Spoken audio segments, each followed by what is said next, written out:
Bom dia, irmãos, a graça e a paz do Senhor Jesus, a todos, queridos irmãos da Primeira Igreja Batista em Águas Claras. Primeiramente, quero agradecer a Deus por essa grande oportunidade de poder participar dessa escola bíblica dominical, estudar um livro tão importante, como a Carta de Paulo aos Romanos, um verdadeiro tratado teológico, doutrinário, mas também que fala de relacionamento, mas também que nos ensina a ser cristãos, nos fala do poder do Evangelho, nos fala de uma verdadeira vida cristã.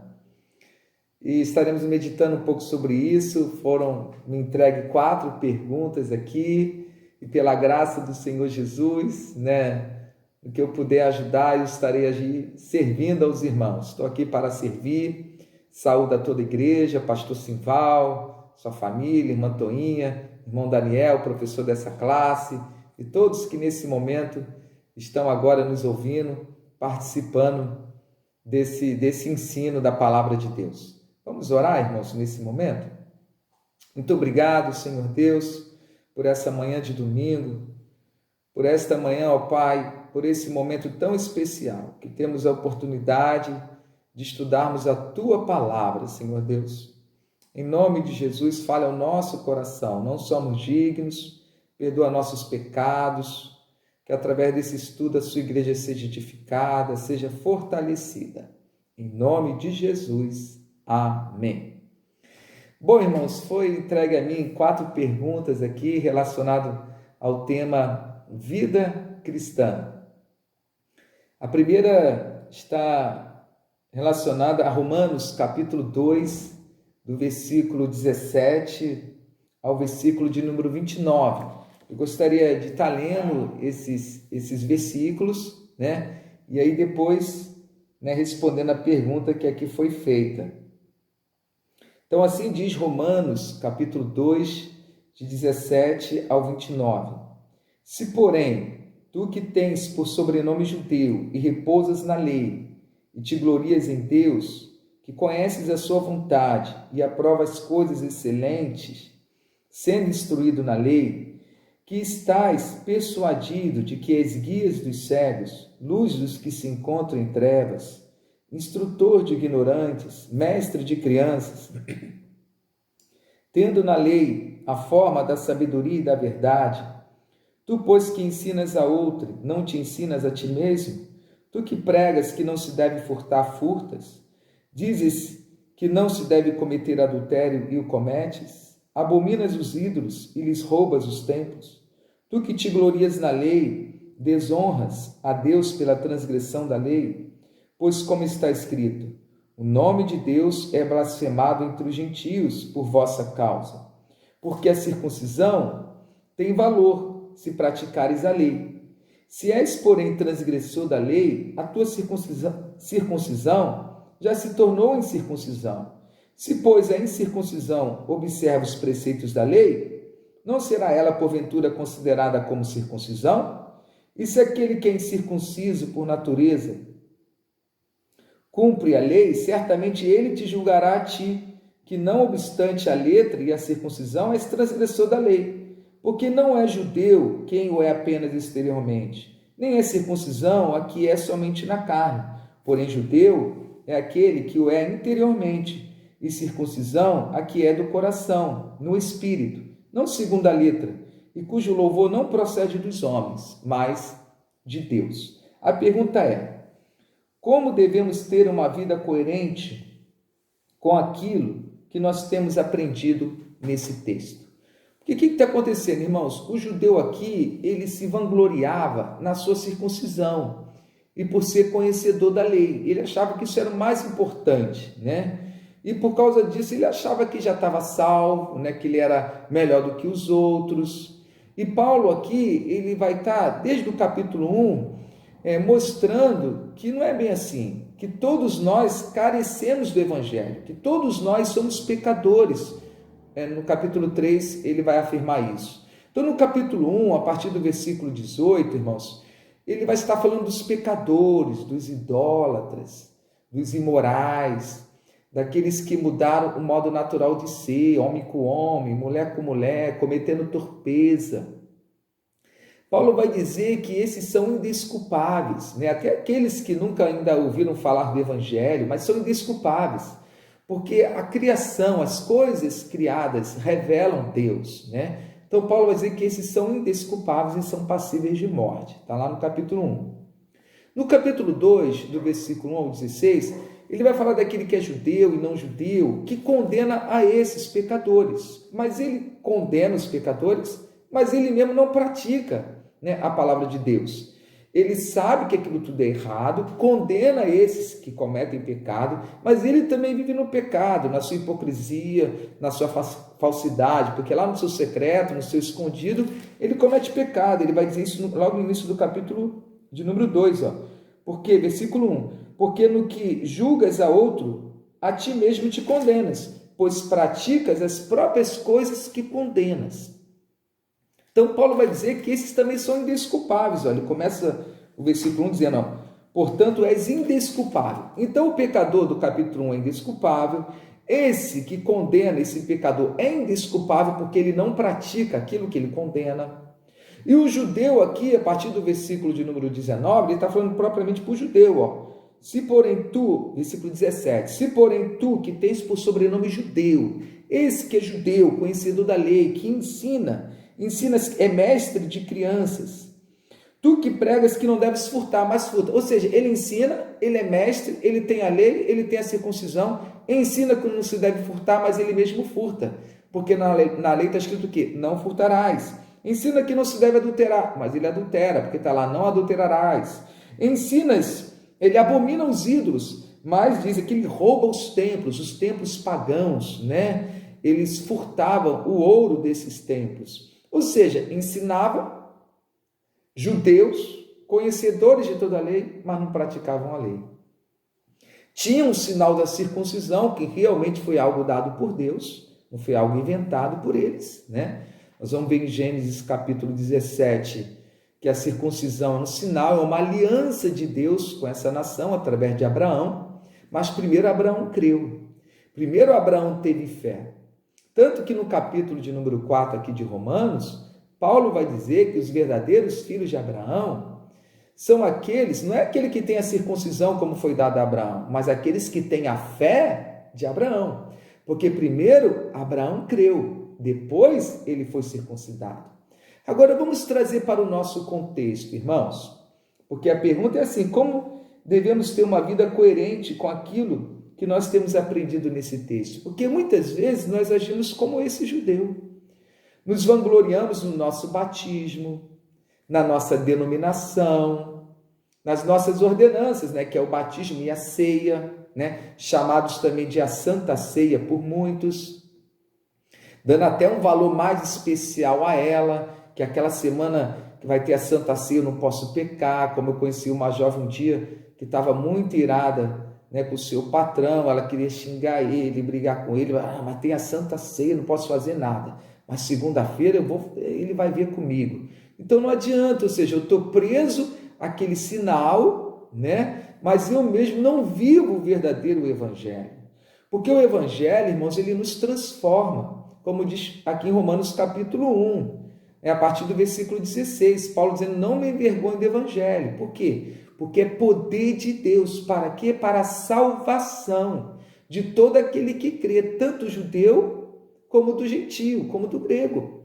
Aí Paulo vai entrar aqui no capítulo de número 3, dizendo que todos pecaram, esse pecador que vive no pecado, esse que condena o pecador e esse judeu que tem a lei e tem a circuncisão. Todos são pecadores e carecem da glória de Deus. Não há um justo sequer. Todos carecemos do evangelho para sermos transformados, sermos justificados, sermos declarados justos. O evangelho, irmãos, assim que ele nos alcança, nós somos justificados. Como nós aprendemos na lição, justificado é ser declarado justo, é ser liberto da condenação do pecado. Aí depois nós entramos o quê? Num processo de santificação, que significa ser liberto, dia após dia, do poder do pecado, através de uma vida de oração, de comunhão com a palavra, né? Com a igreja do Senhor Jesus, nos ensinos da palavra, ouvindo e praticando a palavra, até chegarmos à glorificação, que significa ser liberto da presença do pecado. Então, irmãos, uma vida cristã coerente é uma vida que ouve a palavra de Deus e pratica a palavra de Deus. Não é uma vida que está presa aos sinais, irmãos, que o Senhor nos deu, que são muito importantes, mas que são símbolos. São símbolo de uma vida cristã. O batismo, irmãos, é um grande símbolo. Um símbolo que nós já fomos batizados no Espírito, que nós morremos e fomos sepultados para o mundo e nascemos para Jesus.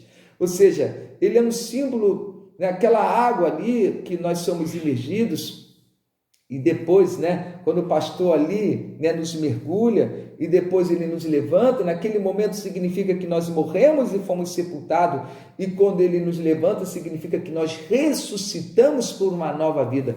Então o batismo simboliza isso, que eu nasci de novo, nasci da água, nasci do Espírito. E a ceia? Quando o Senhor Jesus realiza a última ceia com seus discípulos, ele vai pegar o pão, esse é o meu corpo que é dado por vós. Esse é o meu sangue, o sangue da nova aliança. Significa o que? Reconciliação. Que pelo sangue de Jesus, agora nós temos paz com Deus. Como ele vai dizer aqui em Romanos, capítulo de número 5, justificados, pois, mediante a fé, temos paz com Deus, que é graça, irmãos. Fomos alcançados pela graça, como ele vai dizer aqui no capítulo de número 3, versículo de número 23, pois todos pecaram e carecem da glória de Deus, sendo justificados gratuitamente por graça, mediante a redenção que há em Cristo Jesus. Então isso foi graça, nós não merecemos, graça. E agora nós cremos nesse evangelho, passamos a ter fé nele, irmãos, e passamos a viver para ele. Isso é vida cristã, alcançado por esse evangelho, passamos a viver para ele. E quando nos batizamos, nós estamos dizendo isso, que eu morri para o velho homem, eu não sou mais amigo do mundo, que agora eu sou amigo de Deus. Quando eu participo da ceia, eu estou dizendo que eu louvo ao Senhor, porque ele me libertou do poder do pecado. Ou seja, a transgressão que estava sobre a minha vida caiu sobre Jesus Cristo, lá na cruz do Calvário. E a justiça dele, perfeita, por ele ter cumprido a lei, caiu sobre mim. E aí eu fui justificado, eu fui declarado justo.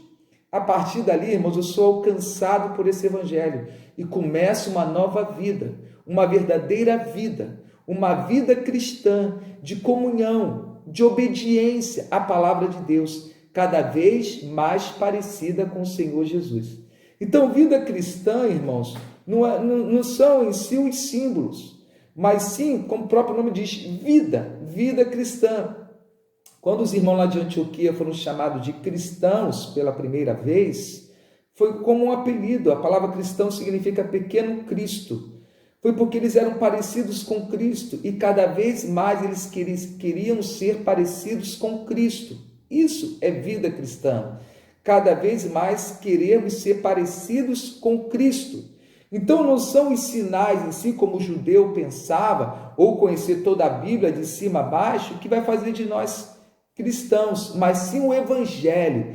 Crermos no Evangelho, vivemos pela fé nesse Evangelho e crescermos cada vez mais no conhecimento, na prática, na obediência desse Evangelho que liberta, que salva, que cura e que traz promessa, a promessa maravilhosa, a promessa da vida eterna, que um dia vamos morar com Jesus. Bom, eu creio que eu possa ter ajudado os irmãos aí um pouquinho nessa primeira pergunta, ou seja, a vida cristã não são os símbolos são importantes, dado por Deus, como foi dado aos judeus, é dado a nós hoje? Sim, mas vida cristã é muito além disso, irmãos, é realmente vivermos pela fé no Senhor Jesus e cada vez mais sermos praticantes da palavra de Deus, parecidos com Cristo Jesus, obediente, como Jesus vai dizer, né? Aquele que me ama, guarda os meus mandamentos. Não pratica o mal, porque aquele que pratica o mal jamais viu a Deus. Então isso é vida cristã. Segunda pergunta: se todos serão salvos em Cristo, eu posso fazer qualquer coisa? O que os irmãos acham, irmãos? Dentro dessa primeira explicação que acabamos de ter, podemos fazer qualquer coisa? Paulo vai dizer, irmãos, que todas as coisas me são lícitas, mas nem todas as coisas me convêm. Irmãos, quando nós nascemos de novo da água e do Espírito, nós morremos para a velha natureza. Por mais que queiramos, a gente não consegue mais fazer qualquer coisa. A gente quer fazer aquilo que agrada a Deus, né? Porque, irmãos, os judeus vão até questionar Paulo com relação a isso. Pô, já que nós somos salvos pela graça, não é mais pela lei, não é mais pela circuncisão, e onde abundou o pecado, superabundou a graça? Então vamos pecar para que a graça seja cada vez maior sobre nossas vidas? Não é isso que vai ocorrer aqui no finalzinho do capítulo 5 de Romanos, entrando no capítulo 6? Sobreveio a lei para que avultasse a ofensa, mas onde abundou o pecado, superabundou a graça, a fim de que, como o pecado reinou pela morte, assim também reinasse a graça pela justiça para a vida eterna, mediante Jesus Cristo nosso Senhor. Aí eles vão questionar Paulo: que diremos, pois? Na verdade, eles vão questionar. É o próprio Paulo aqui que faz essa pergunta, já sabendo que haveria de recebê-la, né? Que as pessoas haveriam de questioná-lo, principalmente o judeu. Que diremos, pois? Permaneceremos no pecado para que seja a graça mais abundante? De modo nenhum. Como viveremos ainda no pecado, nós, os que para ele morremos? Ou porventura ignorais que todos nós fomos batizados em Cristo Jesus? Fomos batizados na sua morte. Fomos, pois, sepultados com ele na morte pelo batismo, para que, como Cristo foi ressuscitado dentre os mortos, pela glória do Pai, assim também andemos nós em novidade de vida. Irmãos, a partir do momento que somos alcançados por esse evangelho, irmãos, nós somos libertos do poder do pecado e começamos a viver em novidade de vida. O nosso prazer não é mais o pecado, não é mais viver naquelas práticas que vivíamos quando estávamos mortos em nossos delitos e pecados. Tudo isso foi sepultado. A velha natureza foi sepultada. O velho homem foi sepultado, como ele vai dizer no versículo 6, sabendo isto, do capítulo 6, que foi crucificado com ele o nosso velho homem, para que o corpo do pecado seja destruído, e não sirvamos o pecado como escravos. Aí ele vai dizer no versículo 10, pois quanto a ter morrido de uma vez para sempre, morreu para o pecado, mas quanto a viver, vive para Deus. Assim também vós considerai-vos mortos para o pecado, mas vivos para Deus em Cristo Jesus. Então, irmãos, o que vocês acham? Se somos salvos em Cristo Jesus e a graça dele nos alcançou, e onde abundou o pecado, superabundou a graça, por causa disso, irmãos, vamos fazer de qualquer coisa? Lógico que não, irmãos. Senão nós vamos mostrar que nós nunca morremos para o velho homem. Na desculpa, a graça me basta, não tem problema, eu faço isso, mas não tem nada a ver, Jesus já morreu pelo meu pecado. Não, amados, Jesus morreu pelo meu pecado, sim. Sem essa graça seria impossível eu ser salvo, né? Seria impossível, né, o meu nome ser escrito no livro da vida. Mas a partir daí, irmãos, que eu criei, que eu passei a ter fé, começou um novo homem, uma nova natureza. Eu não vivo mais para o pecado, eu não tenho prazer em viver pecando. Eu quero agora saber o que o meu Senhor quer de mim. Eu quero fazer a vontade dele. Eu quero ser cada vez mais como ele. Eu quero obedecer a palavra dele. Se adulterar, eu adulterava, isso é pecado, eu não quero adulterar mais. Eu não quero mentir mais. Eu não quero mais ser violento. Se eu não amava minha esposa, se eu não a respeitava, eu agora quero fazer como a palavra de Deus me ensina.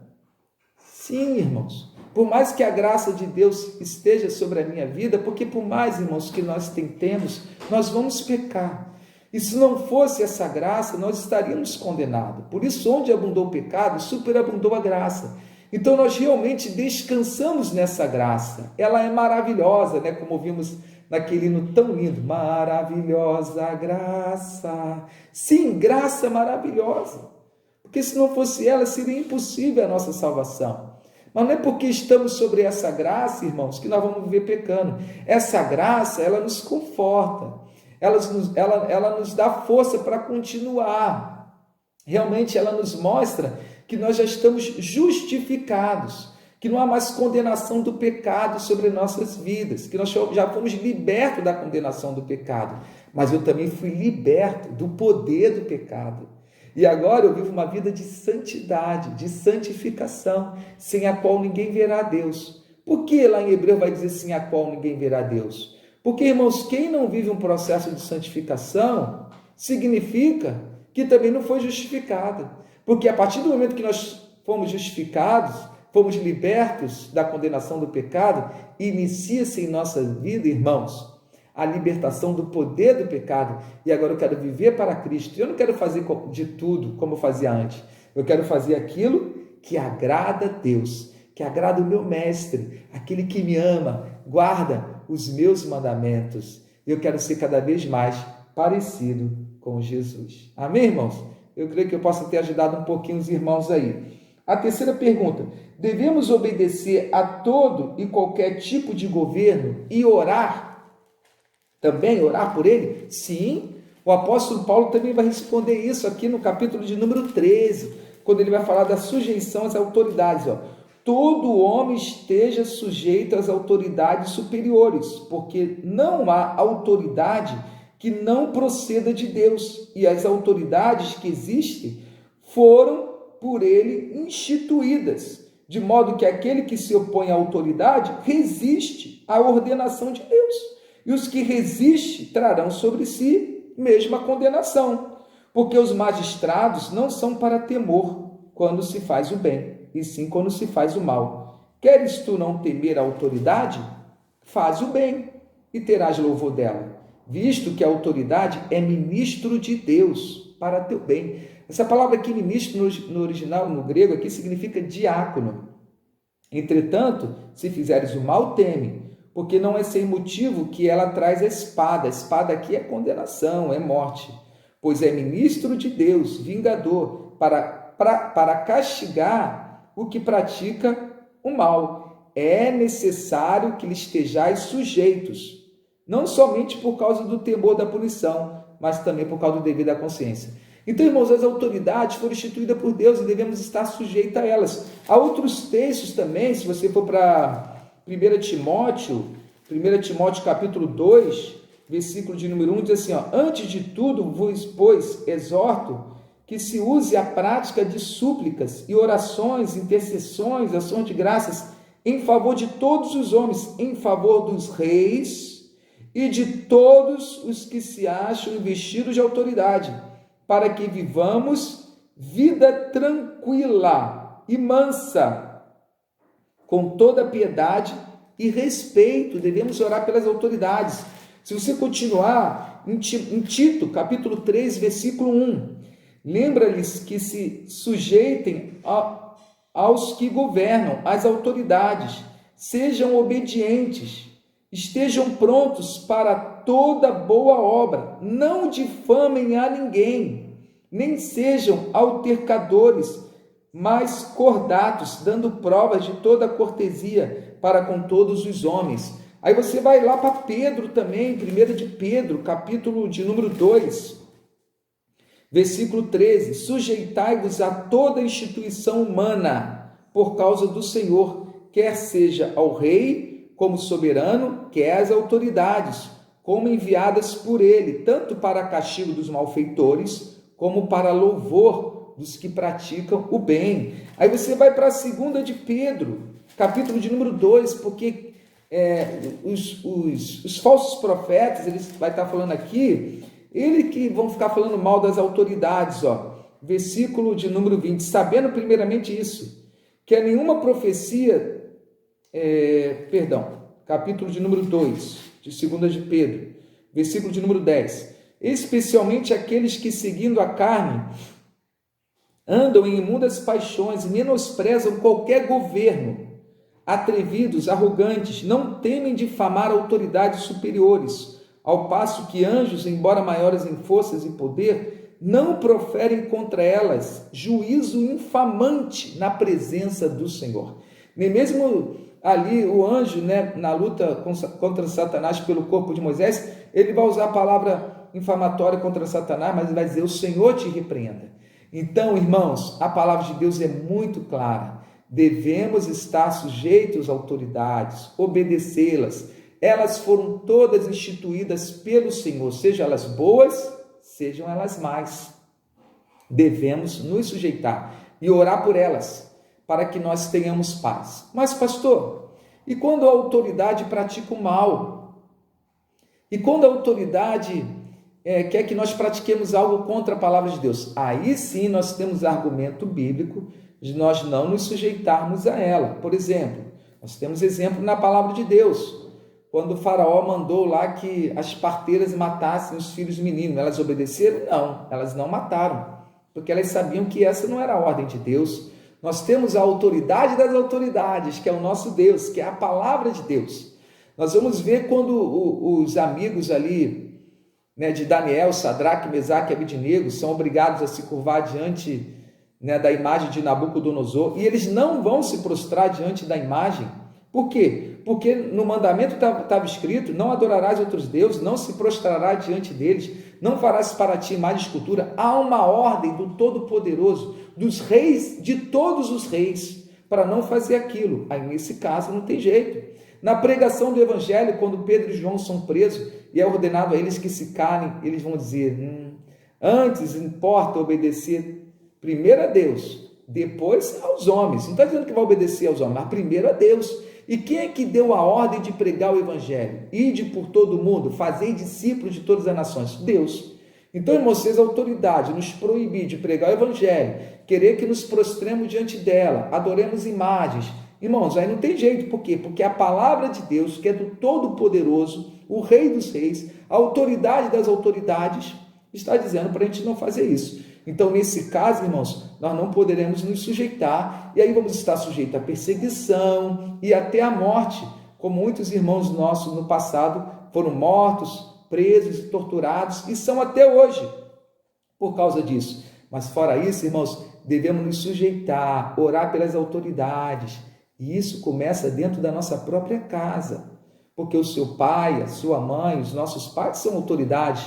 Quando nós estamos dentro do seu lar, irmãos, eles são o cabeça daquele lar, o pai, a mãe. Quando nós estamos ali ainda sujeitos a eles, até nós casarmos e formarmos uma família também, mas fora isso devemos honra e respeito a eles por toda a vida. Os nossos professores, né, de escola, devemos respeitá-los, obedecê-los, nos sujeitarmos. As autoridades constituídas, os governos, irmãos, ou seja, temos juízes, no Brasil nós temos poder executivo, legislativo, judiciário, devemos orar por todos eles. Vivemos um momento de conflito. Às vezes, irmão, nesses dias eu vejo irmãos indo para as redes sociais, xingar, falar palavras infamatórias. Cuidado, irmãos. Aqui diz que quem fazia isso, lá em 2 Pedro, eram os falsos profetas. Ou seja, não se sujeitavam a governo nenhum, falavam palavras infamatórias contra eles. Não devemos fazer isso, devemos orar. Foi Deus quem colocou eles e é Deus que há de tirar eles. Lembra de Herodes? Herodes era um governador, havia matado Tiago. E a igreja, o que a igreja fazia? Orava. O Senhor enviou o seu anjo e libertou a Pedro. Herodes ia matar Pedro, mas não matou a Pedro. Até que em determinado momento, irmãos, Herodes, elogiado ali pelo povo, vai se achar Deus. O Senhor vai lá e o mata. Deus o colocou, Deus o tirou. E muitas vezes, irmãos, as autoridades perversas, elas aparecem, sabe por quê? Para o Senhor nos corrigir. Como nós vemos isso biblicamente na história de Israel. Quando o Senhor levantou Senaqueribe, foi para corrigir o seu povo, corrigir as nações. Quando o Senhor levantou Nabucodonosor, que levou o seu povo para o cativeiro babilônico. Por quê? Porque o seu povo estava na prática da idolatria, o seu povo estava na prática da prostituição. Muitas vezes, irmãos, estamos tendo governos ruins, autoridades ruins, porque a pergunta é: como a igreja está vivendo? Temos vivido um verdadeiro evangelho? Uma verdadeira vida cristã?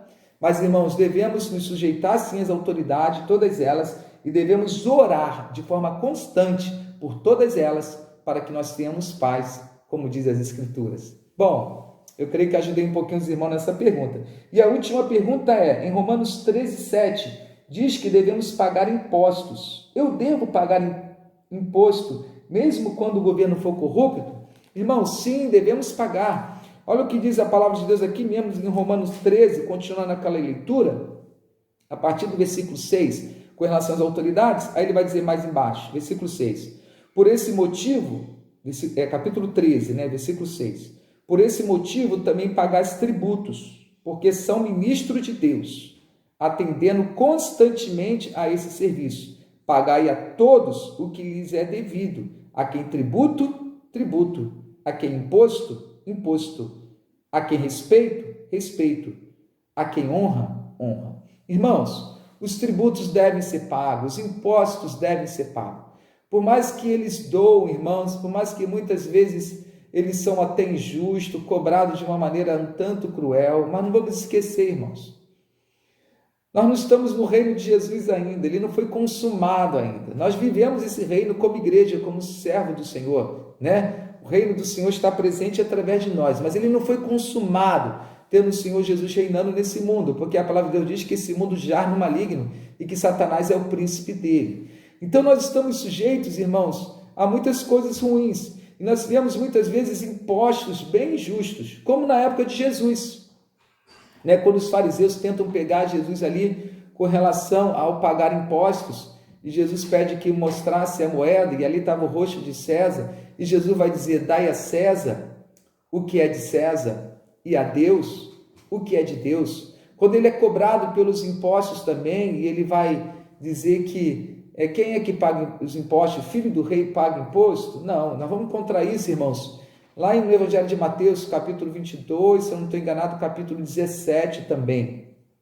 Você pode ler lá depois e você vai encontrar. E Jesus vai lá, pede para que Pedro pesque um peixe, e ele vai pescar exatamente a quantidade para pagar o imposto dele e o de Pedro ainda. O Senhor providenciou, mas não deixou de pagar. Pode ter certeza, irmãos, que o nosso Deus é Deus fiel.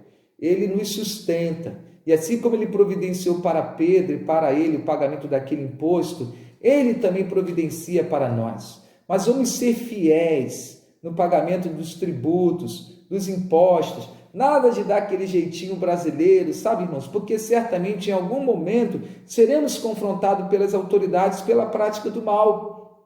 E aí a coisa vai ficar mais difícil ainda para nós, vamos dizer que foi o diabo. Não, irmãos, foi porque nós não nos sujeitamos às autoridades. E a palavra de Deus diz muito claro aqui, pagai a todos o que lhe é devido, tributo a quem tributo, imposto a quem imposto. E nós que vivemos essa vida cristã, que ouvimos a palavra e não somos só ouvinte, mas praticante, nós ouvimos e praticamos a palavra. Muitas vezes impostos injustos, sim, mas devemos pagar. Irmãos, a crente às vezes é triste, faz gato para não pagar a conta de luz, para não pagar a conta de água. Aqui no Rio de Janeiro, irmãos, isso é difícil, Mas, irmãos, e por isso sofremos, e depois chega aquela multa, não somos abençoados. Irmãos, vamos dar testemunho com relação a isso. Então, devemos pagar os tributos? Sim, devemos pagar os tributos. A palavra de Deus nos ensina e o Senhor Jesus também nos dá o exemplo. Irmãos, eu creio que eu tenha respondido aí um pouquinho a pergunta dos irmãos. Eu sei que a coisa é muito mais rica, tem muito mais assuntos, dentro desse tema vida cristã. Mas, irmãos, para encerrar esse estudo, eu quero falar só um pouquinho mais, sobre esse tema vida cristã. Porque a carta de Paulo aos Romanos, irmãos, é uma carta bem doutrinária, ela nos ensina bastante, do capítulo 1 até o capítulo de número 11, ela vai falar do Evangelho, do poder do Evangelho, que todos nós somos pecadores, somos salvos pela graça, o justo viverá da fé em Cristo Jesus, ou seja, ensinos maravilhosos, que não há mais condenação, capítulo 8, irmãos, tremendo capítulo 8, se Deus é por nós, quem será contra nós? Nós temos o Espírito Santo de Deus ao nosso lado, intercedendo por nós com gemidos inexprimíveis, que nos assiste em nossas fraquezas, porque não sabemos orar como convém. Nós temos Deus do nosso lado, nós temos Jesus do nosso lado, à destra do Pai intercedendo por nós. Nada pode nos separar do amor de Deus que está em Cristo Jesus. Por isso que eu creio que ele entra no capítulo 8 dizendo que agora, pois, nenhuma condenação há para aqueles que estão em Cristo. Realmente, nenhuma condenação há mais. porque Jesus recebeu toda a condenação no nosso lugar e a justiça dele caiu sobre nós e nós fomos justificados. Mas, irmãos, além dessa doutrina, Paulo também vai falar de algo muito importante aqui. Ele vai falar de um relacionamento que Deus quer ter conosco. Isso é vida cristã, irmãos. Vida cristã é relacionamento com Deus. Nós vamos ver isso muito claro quando Paulo entra aqui no capítulo 12. Irmãos, um texto muito conhecido de nós, quando ele diz assim: rogo-vos, pois, irmãos, depois de falar de tudo isso, irmãos, de todas essas doutrinas, de todos esses ensinos maravilhosos, ele vai dizer: rogo-vos, pois, irmãos, pelas misericórdias de Deus, que apresenteis o vosso corpo por sacrifício vivo, santo e agradável a Deus, que é o vosso culto racional. E não vos conformeis com esse século, mas transformai-vos pela renovação da vossa mente, para que experimenteis qual seja a boa, agradável e perfeita vontade de Deus. Irmãos, apresentar o vosso corpo era igual ali o judeu quando ele ia apresentar o seu sacrifício ao sacerdote. Só que agora ele está apresentando o nosso corpo, irmãos, em sacrifício vivo, santo e agradável a Deus, que é o nosso culto racional, um culto lógico, que é dado a Deus todo o tempo. Não é dado a Deus só ali quando a gente está dentro da igreja, mas todo o tempo, de segunda a segunda. Um verdadeiro relacionamento com Deus. E você vai continuar lendo até o final, irmãos, que esses capítulos agora até o final vai falar de relacionamento com Deus, relacionamento com o próximo, relacionamento até com aqueles que nos fazem mal, até com os nossos inimigos. Ele vai entrar no capítulo 13 falando das autoridades, irmãos. Então, ou seja, vida cristã, igreja, é relacionamento com Deus, relacionamento real. Aí ele vai dizer: não vos conformeis com esse mundo, ou seja, não tome a forma do mundo, porque o quê? Nós somos transformados, mas transformai-vos pela renovação da vossa mente. Para quê? Para que experimenteis qual seja a boa, agradável e perfeita vontade de Deus. Irmãos, às vezes a gente não consegue entender qual a vontade de Deus para a nossa vida. Você quer entender qual a vontade de Deus para a sua vida? Vive esse relacionamento com Ele. Porque quanto maior for o seu relacionamento com Deus, meu irmão, mais você vai entender qual é a vontade de Deus para a sua vida. Porque o texto diz isso: não vos conformeis com esse mundo, mas transformai-vos, para que experimenteis. Aí nós vamos experimentar qual é a perfeita, qual é a boa, a perfeita e agradável vontade de Deus para as nossas vidas. E aí, irmão, nós vamos começar realmente a viver uma verdadeira vida cristã, um verdadeiro cristianismo, cada vez mais parecidos com Jesus. Então eu creio, irmãos, que isso é vida cristã, um relacionamento real com Deus, através de Jesus Cristo, o nosso padrão de vida, cada vez mais parecidos com o nosso Mestre, morrendo para o mundo. Bom, já morremos para o mundo, né, irmãos? Mas não nos conformamos, estamos nele, morremos para ele, mas estamos nele. Então não podemos nos conformar com ele, não podemos tomar mais a forma dele. A nossa forma tem que ser agora de quem? A forma de Jesus. Jesus é a nossa forma e não mais o mundo, porque aquele que é amigo do mundo constitui-se o quê? Inimigo de Deus. Então, irmãos, vida cristã é relacionamento com Deus, relacionamento com os nossos irmãos, na igreja do Senhor Jesus, amá-los verdadeiramente, amar a igreja. Nesse momento, como sentimos falta desse relacionamento, estamos distantes. Eu mesmo não conheço todos os irmãos ainda de abraçar, mas vamos nos conhecer em nome de Jesus. Mas já sinto falta, relacionamento com nossos irmãos. E aqueles que não conhecem Jesus? Irmãos, relacionamento de testemunho, de amá-los, de orar por eles. É assim, cooperar, como ele vai encerrar Romanos de uma forma maravilhosa, né, irmãos? Falando dos cooperadores, falando de Febe, que provavelmente foi a que levou essa carta, e dos cooperadores dessa obra com ele, né? Maravilhosa aqui a forma de Paulo encerrar essa carta. Então, irmãos, que possamos viver esse relacionamento com Deus, que possamos viver, sabe, irmãos, uma verdadeira vida cristã, não presa aos sinais, mas sim a Jesus Cristo, ou seja, praticando aquilo que realmente agrada o nosso Senhor, nos sujeitando às autoridades, irmãos, orando por elas todo o tempo, pagando os devidos tributos. e viver nesse relacionamento uma verdadeira vida cristã. E pode ter certeza, meu irmão, que Deus há de te abençoar mais e mais. Que o Senhor te abençoe e te guarde, meu irmão, nessa caminhada de fé, a mim e a você. Que o Senhor faça resplandecer o seu rosto sobre ti, pois somos sal da terra e luz do mundo. Que o Senhor sobre ti levante o seu rosto, porque Ele vai dizer, ali está o meu filho, ali está o meu povo, ali está a minha igreja, e te dê a paz, e que possamos viver essa vida a cada dia, uma vida cristã real, que agrada ao nosso Senhor. Vamos orar? Obrigado, Senhor, pela Tua palavra. Obrigado, Pai, por esse ensino. Obrigado pela carta de Paulo aos Romanos, ó Pai. Continue a nos ensinar, Senhor, a vivermos esse relacionamento real contigo, para que possamos conhecer e viver, ó Pai, uma verdadeira vida cristã conforme a Tua palavra. Nos abençoe, Papai, abençoe a Tua igreja, abençoe, Pai, a primeira igreja batista em Águas Claras e todo o seu povo espalhado por essa terra. Obrigado por esse momento, abençoe essa escola bíblica dominical, seu professor irmão Daniel e todos os irmãos e toda essa igreja. Em nome de Jesus fazemos essa oração. Amém. Fique na paz do Senhor, amado irmão, amada igreja. Que Deus abençoe a todos.